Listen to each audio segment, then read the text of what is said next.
de novo em 2 Crônicas. Hoje a gente acaba, irmãos, apesar de que o assunto não se esgota, mas a gente termina hoje, tá? 2 Crônicas capítulo 7, versículo 14.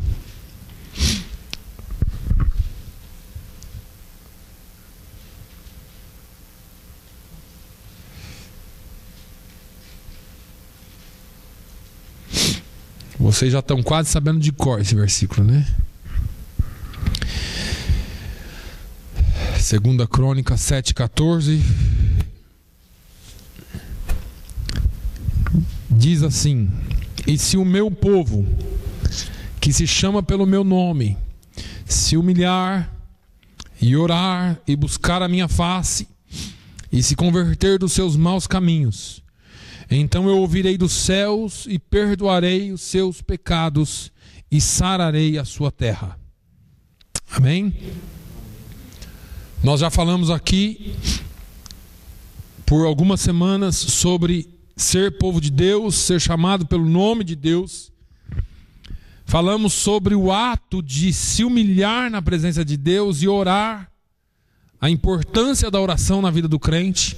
Falamos que, apesar de sabermos que a oração é muito importante, e talvez uma das coisas mais importantes no nosso relacionamento com Deus, pouco fazemos. Falamos sobre buscar a face do Senhor, que não se resume somente em orar, mas muitas outras coisas, como principalmente o estudo da palavra de Deus, porque nós buscamos conhecer a Deus pela palavra. Falamos ainda de se converter dos nossos maus caminhos, e muitas vezes nós nos perguntamos o que é que nós estamos fazendo de mal, e às vezes nós não entendemos que aquilo que nós fazemos tem que ter um peso eterno, tem que durar pela eternidade, ou durar para muitos e muitos anos e para outras gerações.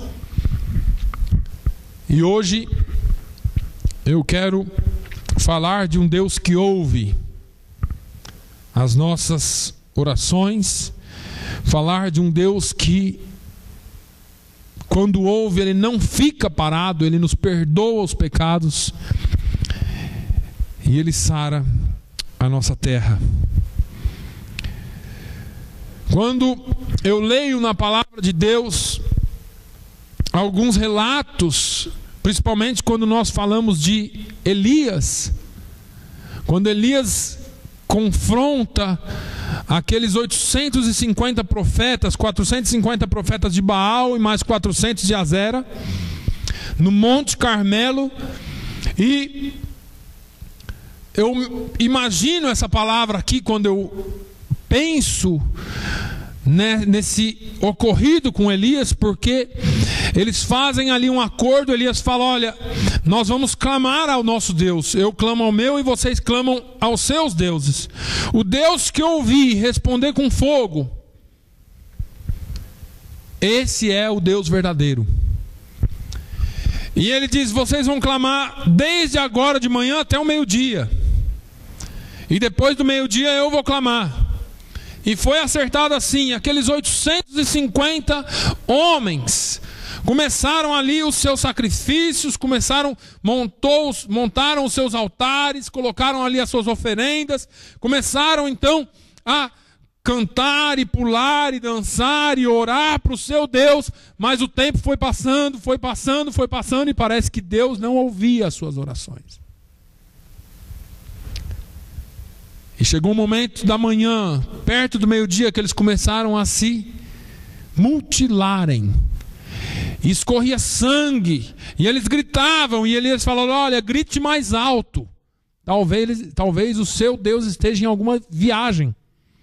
Talvez ele esteja ocupado com alguma outra coisa. E assim foi até o meio-dia. E depois Elias começa a sua vez. Ele falou: agora é minha vez, agora vocês parem e fiquem aqui do lado. Elias começa restaurando o altar. Quando eu vejo essa palavra, ela tem muita semelhança com o que nós estamos lendo. Porque Deus diz: se o meu povo, que se chama pelo meu nome, se humilhar e orar e buscar a minha face, essa humilhação, irmãos, é um reconhecimento que eu e você precisamos ter da nossa pequeneza, das nossas falhas, dos nossos erros, de que nada somos diante de Deus. Comece reparando o seu altar. Comece reparando aquilo que precisa ser mudado. E aí, todos nós conhecemos essa história. Elias coloca lá o seu bezerro. Depois que o altar está pronto, restaurado, ele coloca ali a lenha, coloca o bezerro, manda cavar um rego em volta do altar. E acho que eles ficam pensando assim: esse cara ficou doido. Esse profeta do Deus de Israel está louco. Mas Elias começa a dizer: traz água. E joga em cima do bezerro. Joga em cima do sacrifício. Mas não tem lógica. Porque todo mundo sabe que para pegar fogo a madeira tem que estar seca. Mas ele põe água. E colocaram água. Põe mais água. E colocaram mais água. Põe mais água. E a água escorria e enchia o rego. Quando estava tudo muito bem molhado e o rego todo cheio de água, Elias clamou ao Senhor. Clamou ao Senhor. E Deus respondeu com fogo. O fogo não só queimou o holocausto, mas lambeu toda a água que estava em volta e secou. Veja que muitas vezes nós clamamos a Deus e parece que Ele não responde. Vamos voltar um pouquinho na nossa vida. Comece reparando o seu altar. E eu não estou dizendo que se Ele não respondeu de imediato é porque o seu altar está quebrado. Deus tem 3 formas de resposta para o seu povo: sim, não e espera. A que a gente menos gosta de ouvir é o não e o espera. Mas ainda é pior o espera do que o sim e o não. Porque o não você já sabe que é não. O sim você sabe que é sim. E o espera, às vezes, ele responde calado. A pior coisa é quando Deus parece que não responde. Quando eu me refiro a essa palavra, em 2 Crônicas 7,14, a Bíblia diz: eis que a mão do Senhor não está encolhida para que não possa salvar, nem agravado o seu ouvido para não poder ouvir, mas as vossas iniquidades fazem separação entre vós e o vosso Deus, e os vossos pecados encobrem o seu rosto de vós, para que não vos ouça. Por isso que a primeira coisa que nós fazemos na nossa vida é reparar o altar. Nós estamos vindo, a gente vem à igreja todo domingo e às vezes toda quarta, ouvimos a palavra de Deus e parece que, eu já disse isso aqui, parece que é só mais uma palavra.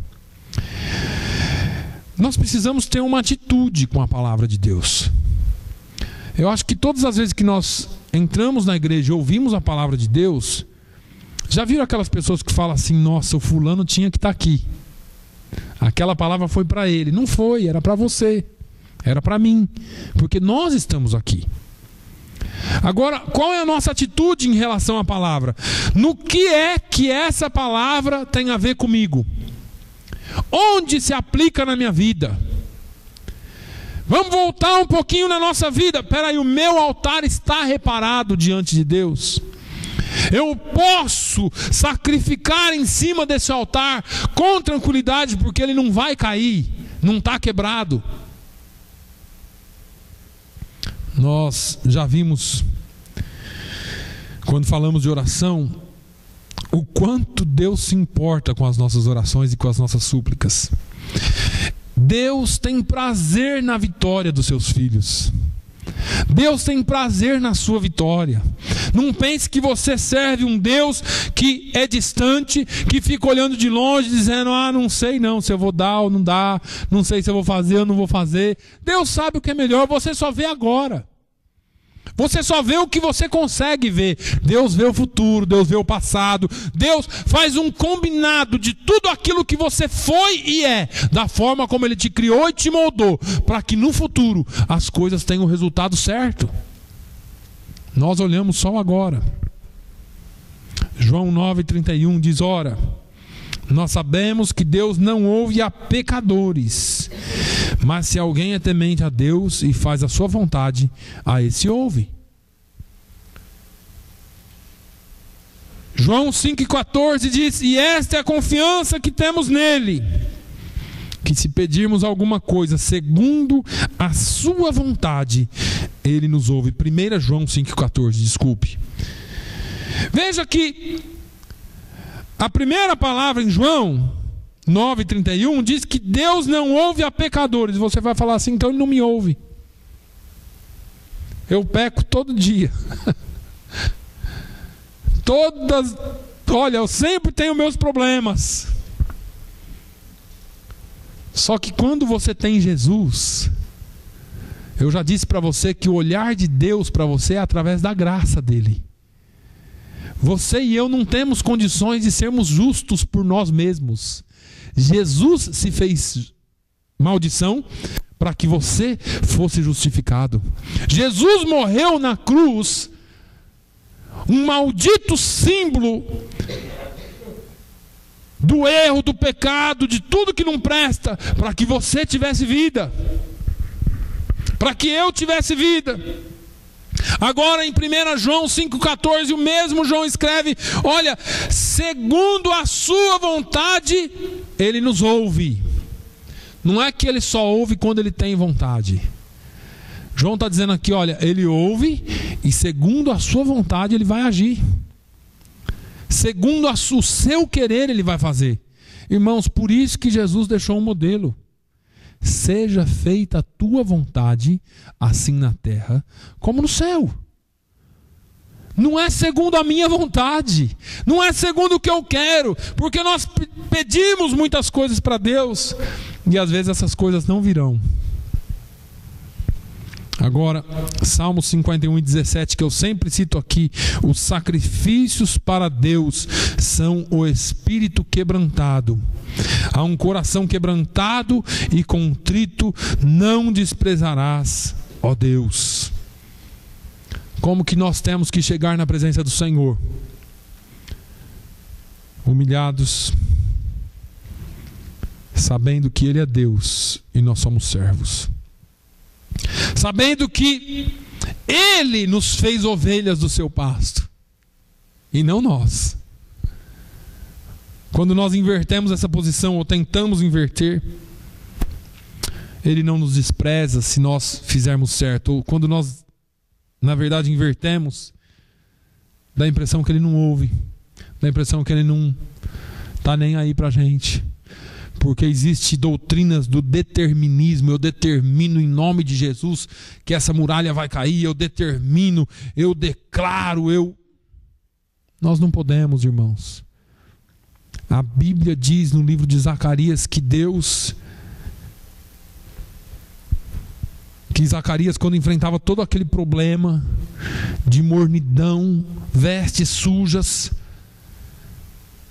Deus disse: o Senhor te repreenda para Satanás. Falou para Satanás. E para Zacarias ele falou: traga roupas novas. Irmãos, existe um tempo de Deus para todas as coisas na sua vida. Muitas vezes nós estamos buscando um avivamento, mas nós precisamos entender que sem humilhação, que sem quebrantamento da nossa parte, e não é uma coisa que eu quero só, porque eu posso querer, mas me falta tempo, vontade, falta tudo. Eu quero ter o reavivamento, eu quero ser reavivado, eu quero ter essa vida, mas às vezes a gente quer e não sabe como chegar lá. Quando nós reparamos o nosso altar e quando nós buscamos a Ele em humilhação, Ele coloca isso em nós. Não é algo que você alcança, é algo que você pede pela misericórdia dEle, Ele faz. Ele põe em nós uma chama ardente. Porque eu já ouvi aqui alguém dizer: pastor, eu jejuava mais. Outro já me disse: eu orava mais, eu buscava mais. E agora, por que eu não consigo? Porque muitas vezes nós queremos fazer pela nossa vontade. Nós precisamos deixar que o Espírito Santo dirija a nossa vida. Claro que tem que haver uma vontade da nossa parte, mas você precisa pedir para Deus te capacitar para fazê-lo, porque o Senhor é um Pai amoroso. E quando nós nos voltamos para Ele com o coração quebrantado, Ele ouve e não despreza. Esse é um Deus que não despreza. Agora, como eu disse, o problema é que nós não pedimos segundo a vontade dEle. Nós pedimos segundo a nossa vontade. Tiago 4,3 diz: pedis e não recebeis, porque pedis mal, para o gastardes em vossos deleites. Eu já falei isso aqui umas 2 ou 3 semanas encarreado, seguido. Ah, meu Deus, me dá um trabalho novo. Deus te dá um trabalho novo, você trabalha de segunda a segunda. Esquece de Deus, esquece da igreja, esquece da família, esquece de tudo. Ah, meu Deus, meu carro quebrou, eu quero um carro novo. Deus te dá um carro novo, você vai testar, vai viajar para a Flórida, para não sei mais onde. Todo domingo você arruma um lugar para ir, porque o carro é bom. Agora eu tenho um carrão. Jesus, me dá uma casa nova. Deus te dá uma casa nova, você não vem mais no domingo na igreja porque está recebendo seus amigos importantes na sua casa agora. Afinal de contas, você tem uma casa mais bonita. Pedis e não recebeis, porque pedis mal, para o gastardes em vossos deleites. Pastor, é pecado então pedir um emprego novo? Não, mas honra ao Senhor com o seu trabalho novo. É pecado eu ter um carro novo? De jeito nenhum, mas use o seu carro para a obra de Deus. Trabalhe para Deus com aquilo que Ele te deu, honra Ele. E casa nova? Não, pode ter casa nova também, mas abre as portas da sua casa para fazer cultos de oração, para acolher pessoas quando elas vêm de fora. Abra as portas da sua casa para que seja uma bênção na vida das pessoas. O mesmo Tiago, no capítulo 4 e no versículo 8 diz: chegai-vos a Deus e Ele se chegará a vós.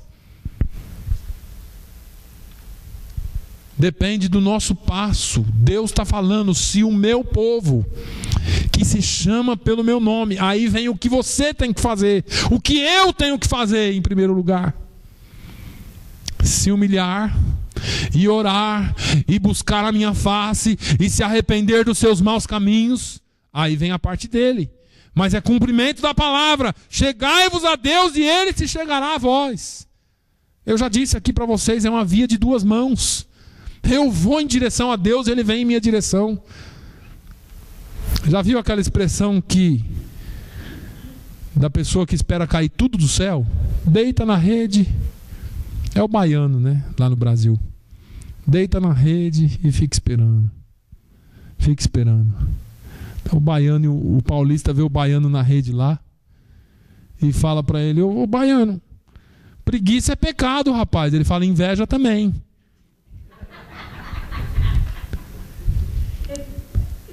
É mais ou menos assim. Mas esperamos que tudo caia do céu. E não é assim. Nós precisamos dar um passo em direção a Deus. Chegai-vos a Deus e Ele se chegará a vós. Se o meu povo, que se chama pelo meu nome, se humilhar e orar e buscar a minha face e se arrepender dos seus maus caminhos, irmãos, depende muito mais de nós do que de Deus. Depende muito mais da nossa busca. Jeremias 29:13. E buscar-me-eis e me achareis, quando me buscardes de todo o vosso coração. tudo que Deus quer na Bíblia, eu comecei isso desde o início. A Bíblia é dividida em 3 mensagens básicas: a queda do homem, o plano original, a queda do homem, o plano de redenção e o plano de salvação eterna, de vida eterna. Tudo que Deus quer do homem é um coração quebrantado na presença dele. Não adianta nós chegarmos a Deus de qualquer forma, porque o que Ele espera de nós é o que nós o busquemos de todo o nosso coração. De todo o nosso coração. Mas vamos um pouquinho adiante. Se nós o buscarmos, Ele é um Deus que ouve, então eu ouvirei dos céus e perdoarei os seus pecados. Quantos de vocês entendem que Jesus é a razão de nós estarmos aqui? Jesus é a única razão pela qual estamos aqui. Segundo a palavra de Deus, todos nós pecamos e destituídos fomos da glória de Deus. Mas veio a graça. Veio, porém, a lei para que a ofensa abundasse, mas onde o pecado abundou, superabundou a graça. Romanos 5:20. Não existe bênção maior que o homem, que o ser humano possa ter, além de receber de Deus o perdão dos pecados através de Jesus Cristo. Você pode ser curado, você pode ganhar coisas novas, você pode ter um trabalho novo, ganhar um salário melhor do que era, você pode ter família, você pode ter o que for. Se você não tiver o perdão de Deus através de Jesus, você não tem nada. Não adianta. Em quem temos a redenção pelo seu sangue, a remissão das ofensas, segundo as riquezas da sua graça. Nós estamos falando de perdão aqui.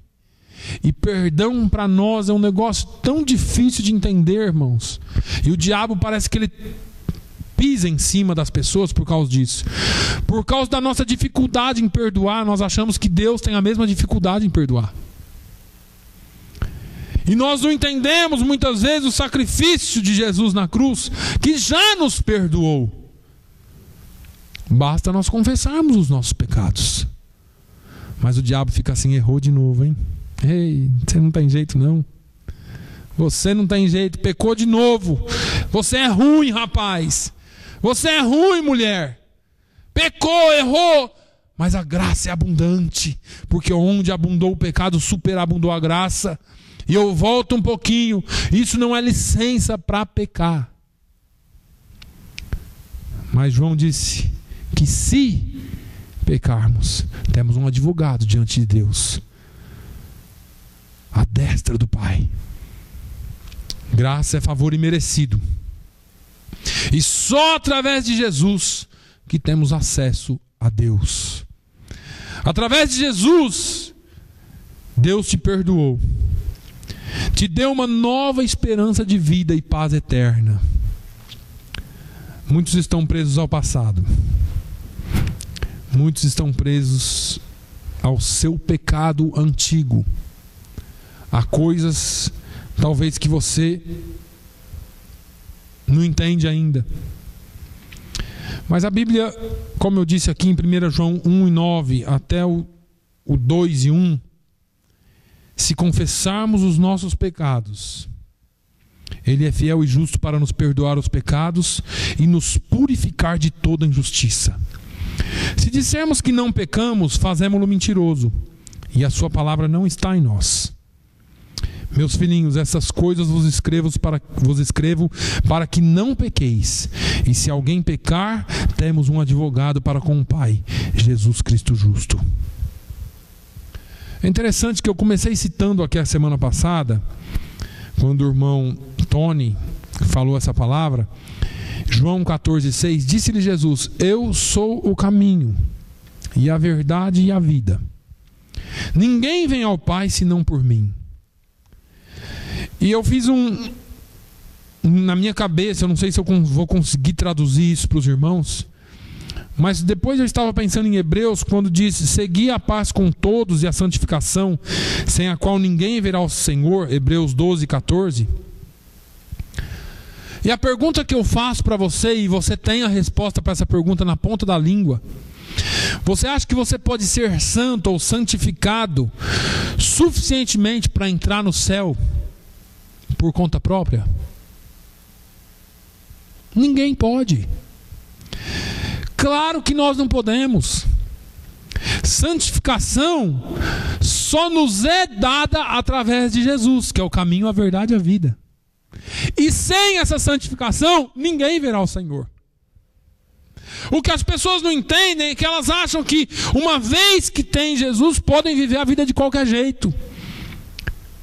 E eu não entendo esse evangelho fraco e frágil que pregam por aí, que você agora é cristão, e se você é crente, se você levantou a mão e aceitou Jesus, você aceitou Jesus, é um termo que nós usamos, não necessariamente errado, mas uma vez que você levantou a mão, agora você pode viver de qualquer jeito, porque afinal de contas você levantou a mão e já tem Jesus.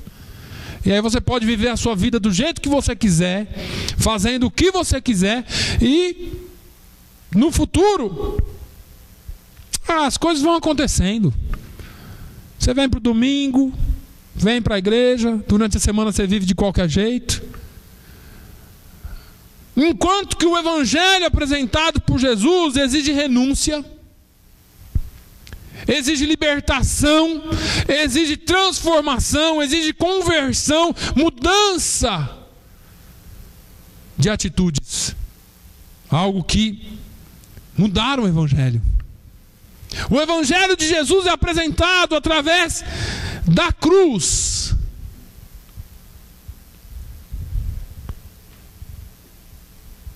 Se você ligar a sua televisão, na maioria dos canais onde pregadores pregam, grandes pregadores pregam, você não ouve mais falar disso. Você não ouve mais falar da cruz, infelizmente. Você ouve falar de bênçãos. Bênçãos sem fim. Bênçãos sem igual. Bênção disso, bênção, unção disso, unção daquilo. Renovo disso, renovo daquilo. Mas você não ouve falar em cruz mais. É um evangelho sem renúncia. É um evangelho que você pode vir, que ele está pronto para te dar. Enquanto o evangelho de Jesus é renúncia, renúncia, renúncia, renúncia. E a nossa glória é no céu. A nossa vitória é no céu. Mas nós estamos vendo um evangelho fraco. Efésios 2:5 diz: estando nós ainda mortos em nossas ofensas, nos vivificou juntamente com Cristo. Pela graça sois salvos. Vivificar é dar vida àquilo que estava morto. E nós estamos falando aqui sobre reavivamento, irmãos. A menos que haja um reavivamento em mim, começando em mim, eu não vou poder influenciar a minha casa. E se a minha casa não for influenciada, a igreja também não vai ser, porque as famílias não serão influenciadas. E a igreja é feita de famílias. E se a igreja não tem influência nenhuma, nós nunca influenciaremos lá fora. A igreja atual vive um evangelho de 4 paredes. Lá fora vivemos do jeito que queremos. Eu não estou dizendo de você, já falei para vocês aqui que eu jamais vou me colocar no lugar de juiz. Eu estou falando da igreja de um modo geral. A igreja vive um evangelho aqui dentro e um outro lá fora. Aliás, vive o evangelho só aqui dentro. E lá fora vive do jeito que quer. Que Deus nos livre disso. A nossa realidade tem que ser outra. Nós temos que ser igreja. Não estar dentro da igreja. Nós precisamos ser igreja para influenciar o mundo. Ele nos vivificou, Ele nos deu vida. Agora, fora da graça seria impossível para nós chegarmos à santificação. Por quê, irmãos? Porque Deus olha para você através de Cristo. Quando Deus olha para você e te vê com a marca do sangue do Cordeiro, que faz você mais alvo do que a neve. Lembra daquele hino? Alvo mais que a neve, alvo mais que a neve, se pelo sangue lavado, mais alvo que a neve serei. Esse hino é lindo e ele fala a realidade da graça de Deus. Nós fomos lavados por esse sangue. Nós fomos libertos por esse sangue. Hebreus fala que sem sacrifício de sangue não há remissão de pecados, mas foi o sangue dele vertido na cruz que garantiu a sua e a minha entrada no céu. E eu falo garantiu porque ela já está garantida quando nós vivemos em santificação. Deus olha para você através de Cristo. Ele vê o sangue do Cordeiro aspergido em você. Pedro fala em 1 Pedro 1,19: mas com o precioso sangue de Cristo, como de um cordeiro imaculado e incontaminado. João teve uma visão maravilhosa no Apocalipse. Jesus falou com ele, diz: João, escreve aí.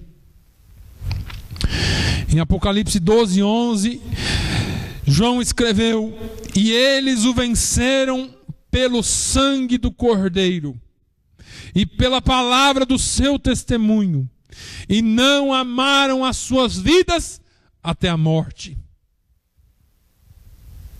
E eles o venceram pelo sangue do Cordeiro. Apocalipse 12:11.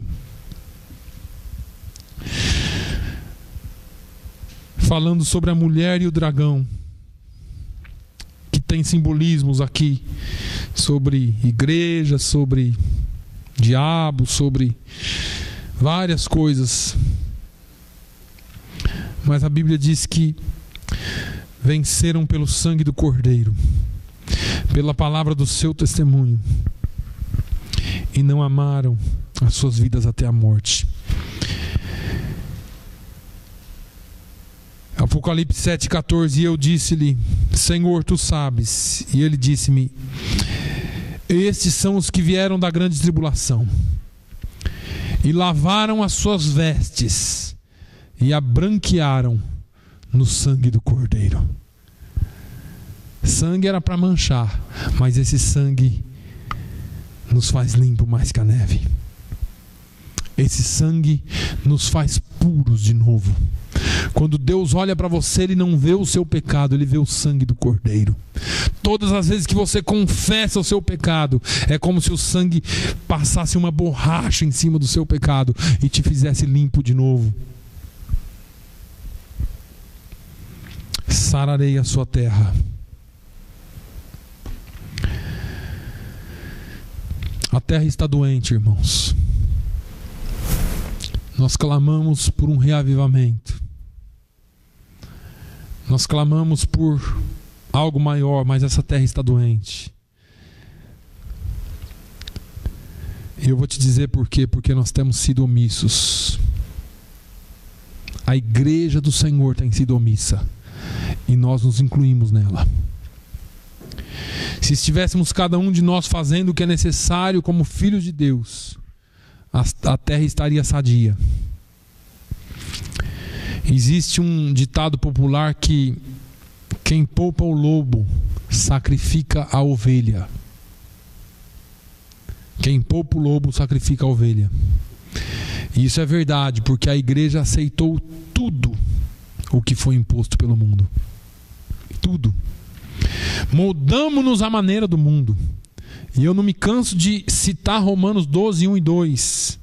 Ou Romanos 12:2. Não vos conformeis com este mundo, mas sedes transformados pela renovação do vosso entendimento, para que experimenteis qual seja a boa, agradável e perfeita vontade de Deus. A igreja nunca vai experimentar qual seja a boa, perfeita e agradável vontade de Deus, a menos que nós sejamos renovados no nosso entendimento.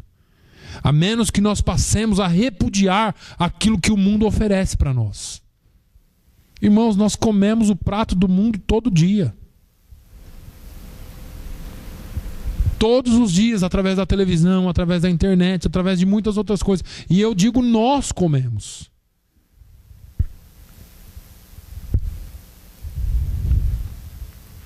Paulo sabia muito bem do que estava dizendo. Quando nós nos conformamos com o mundo hoje, vamos ver o reflexo só no futuro, e se é que nós vamos ver. Porque o meu avô, os meus avós não estão vendo o que está acontecendo hoje. As outras gerações não estão vendo como é que o mundo influenciou a igreja. Porque foi deixado influenciar. A nossa geração é uma geração que aceita tudo como sendo certo, mesmo que seja o maior absurdo. A igreja se calou por décadas, e talvez por séculos, aceitando tudo que o mundo tinha a oferecer. E agora a nossa geração está sofrendo nas garras de Satanás. Lembra de Neemias? Neemias recebe lá a visita de uns remanescentes de um povo que veio de Jerusalém. Ele diz: como que está lá? Eles falaram: olha, os muros estão quebrados, as portas foram queimadas, a cidade está destruída, está uma desolação só.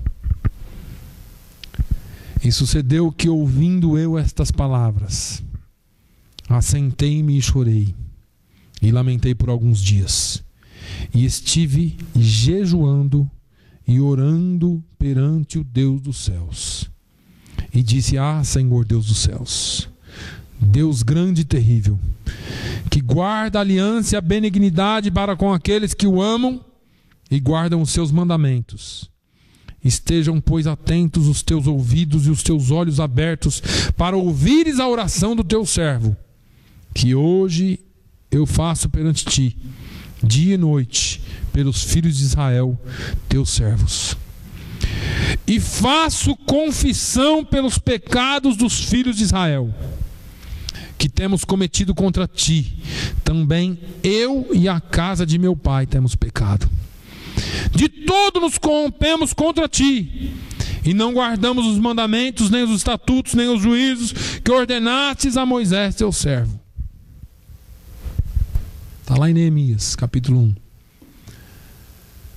Veja que Neemias, ele chegou e se humilhou na presença de Deus, reconhecendo que ele estava em pecado, que toda a casa do seu pai estava em pecado e todo Israel estava em pecado.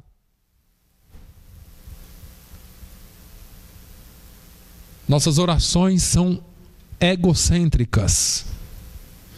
Jesus, me ajuda. Jesus, eu preciso. Jesus, me dá, me dá, me dá. Eu quero. Me abençoa, me cura, me isso, me aquilo. Neemias, ele reconheceu que isso ia muito além dele. Ele começou pedindo perdão pelos seus pecados, pelos pecados da casa do seu pai, pelos pecados dos filhos de Israel, e começou a orar pela terra. Você ora pelo seu país, ou melhor, o país em que você vive, porque nós lembramos tanto do nosso país, mas nós precisamos orar por esse país. Nós precisamos orar por essa terra. Precisamos começar a orar para que Deus sare a nossa terra. Jesus sara essa terra. Jesus muda a realidade. Irmãos, as coisas não são o que nós vemos. Porque nós só conseguimos ver aqui, na nossa frente. Deus tem um plano para essa cidade. Pode ser que eu e você não vamos ver, mas nós podemos plantar para que lá na frente alguém colha o que nós semeamos. Os nossos projetos têm que ter longa duração e não curta. Eu quero pregar aqui hoje, mas eu quero essa igreja cheia hoje. Eu quero ver Fall River salvo para Jesus hoje. Deus tem os planos dele. E se eu não ver Fall River salvo para Jesus hoje, eu posso plantar para que no futuro alguém colha essa semente que foi plantada. Um plantou, o outro regou, mas o crescimento quem dá é Deus.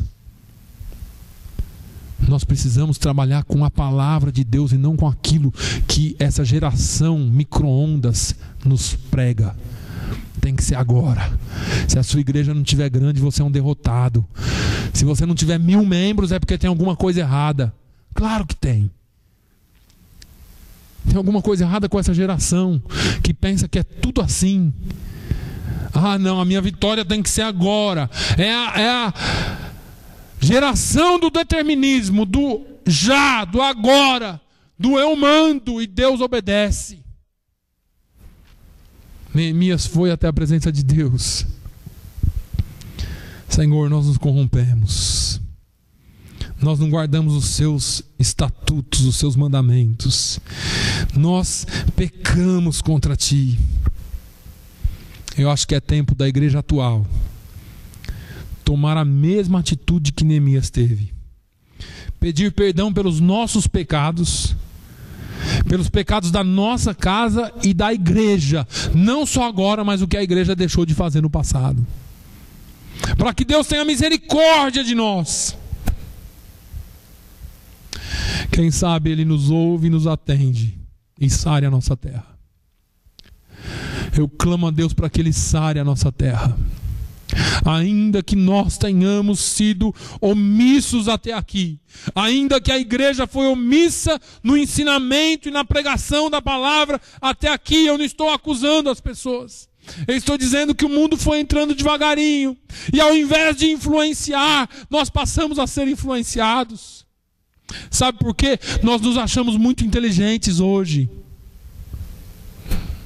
Quando a igreja era mais simples, cantava os hinos mais simples, pregava uma palavra mais simples, os pregadores não sabiam nem falar português direito.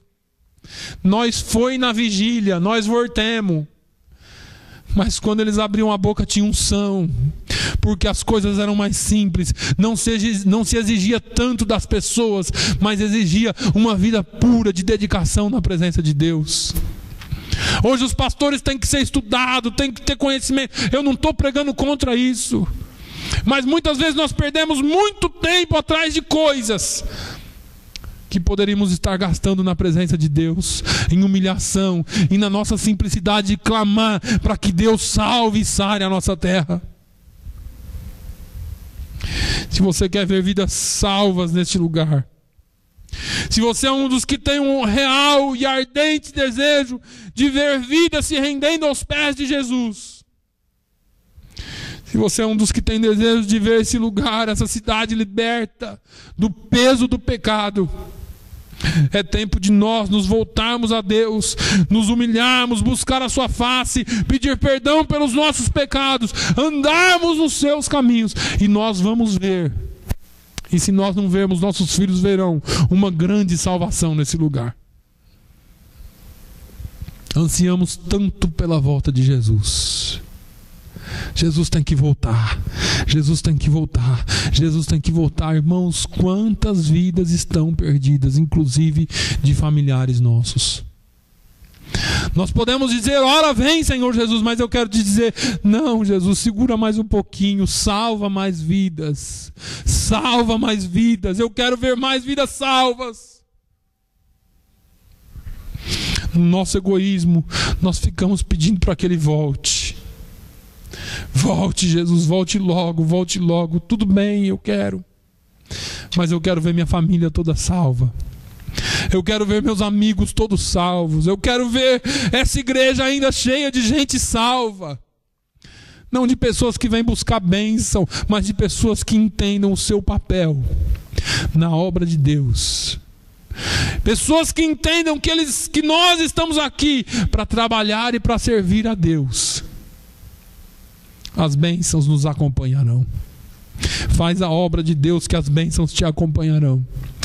Davi falou: eu nunca vi um justo desamparado, e nem a sua descendência mendigar o pão. Deus não te desampara jamais. Mas faça a obra de Deus. Faça a obra de Deus. E Ele vai fazer por você. Se o meu povo, que se chama pelo meu nome, se humilhar e orar, e buscar a minha face, e se converter dos seus maus caminhos, então eu virei dos céus e perdoarei os seus pecados, e sararei a sua terra. Pai, assim como Neemias, nós nos chegamos diante de Ti, Senhor. Ah, Senhor, Deus dos céus, Deus grande e terrível, que guarda a aliança e a benignidade para com aqueles que o amam e que guardam os seus mandamentos. Que os seus ouvidos estejam abertos e atentos nessa hora ao nosso clamor, Senhor, para ouvires a oração dos teus filhos, para ouvir a oração que hoje fazemos diante de Ti. Ah, meu Deus, quantos estão perdidos nesse mundo, quantos desviados, quantos jovens sendo levados às drogas, quantos jovens sendo levados ao homossexualismo, quantos jovens sendo levados, Senhor, a uma vida de libertinagem que foge e está longe da Tua palavra. E nós estamos aqui, no nosso cantinho, acomodados. Meu Deus, reacende a chama em nós. Reacende, traga de volta aquilo que um dia perdemos, mas nos dê de novo, Senhor, o desejo. Oh, meu Deus, nos dê de novo, Senhor, o ardente desejo de trabalhar mais para Ti, fazer mais pela Tua obra. Senhor, hoje nós fazemos confissão pelos pecados dos nossos pais, da nossa casa, dos nossos filhos, nossos pecados de omissão. Os pecados da Tua igreja, Senhor, que não fez e não está fazendo, Senhor, tudo o que deveria fazer. Quantos morreram, Senhor, sem amor às suas vidas, mas porque amaram mais a Ti do que a eles próprios. Senhor, coloca, ó Deus, o desejo em nós de buscarmos tanto a Tua presença, de fazermos tanto a Tua obra, a ponto de nós não amarmos, ó Deus, os nossos próprios interesses, mas amarmos primeiro o reino dos céus. Meu Deus, ensina-nos a guardar os Seus caminhos e os Seus mandamentos, e dê-nos, Senhor, a oportunidade de influenciar essa terra. Comecemos a influenciar a nossa casa, os nossos filhos, esposas e esposos, e também, Senhor, possamos influenciar a igreja, e essa igreja saia para o mundo para ganhar almas para Ti. Senhor, faça a Tua obra em nós, reacenda a chama em nós, que nós possamos, ó Deus, buscar a Tua face, no nome do Senhor Jesus. Nos dê uma semana abençoada, e que o Teu nome seja glorificado em nossas vidas, no nome de Jesus, ó Pai. Que o amor de Deus, a graça do nosso Senhor e Salvador Jesus Cristo, a comunhão e a consolação do Espírito Santo seja sobre toda a igreja. E todos digam...